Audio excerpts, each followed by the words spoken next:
அந்த விஜயலட்சுமி அங்கெல்லாம் வேலை செய்யறாலும் செக் பண்ணிக்கிட்டே இருக்கேன். சரி, போற வழியில இந்த துணி கடையை நான் பார்த்தேன். ஒருவேளை இந்த கடையில கூட அவ வேலை செய்யலாம்ல, அதனால தான்டா நான் வண்டியை நிறுத்தினேன். வாங்கடா உள்ள போய் பார்க்கலாம். என்ன 24 மணி நேரமும் இதே சிந்தனையில இருப்பீங்க? ஆமாடா, அப்படி இருந்தா மட்டும்தான் நான் நினைச்சு வச்சிருக்கிற விஷயம் எல்லாம் சரியா நடக்கும். சரி வாங்க, இந்த கடையிலயாவது அவ வேலை செய்யறாளான்னு பாப்போம். சரிண்ணே. வா.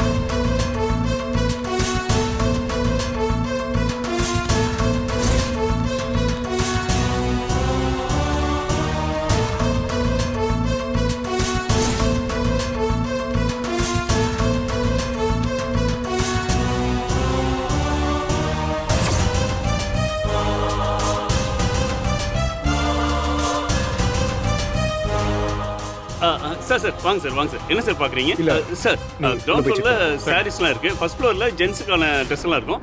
செகண்ட் ஃப்ளோரில் குழந்தைங்களுக்கான ட்ரெஸ்லாம் இருக்குது. உங்களுக்கு என்ன சார் வேணும்? இல்ல நான் இங்க துணியெல்லாம் எடுக்க வரல. வேற என்ன சார் வேணும்? எனக்கு ஒரு தகவல் தேவைப்படுது, அதை கேட்டு போலாம் தான் வந்தேன்.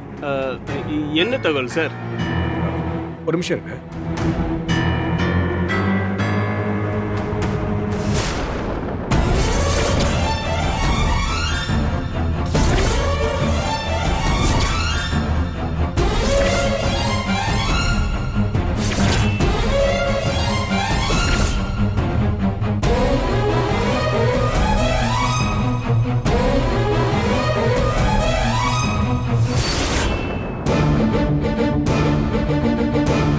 இந்த பொண்ணு உங்களுக்கு தெரியுமா? அது இந்த பொண்ணு உங்க கடையில ஏதாவது வேலை செய்தா? சார், தப்பா எடுத்துக்கலனா எதுக்காக நீங்க கேக்குறீங்க? அ, என்ன விஷயத்துக்காக நீங்க தேடிட்டு இருக்கீங்கன்னு தெரிஞ்சுக்கலாமா?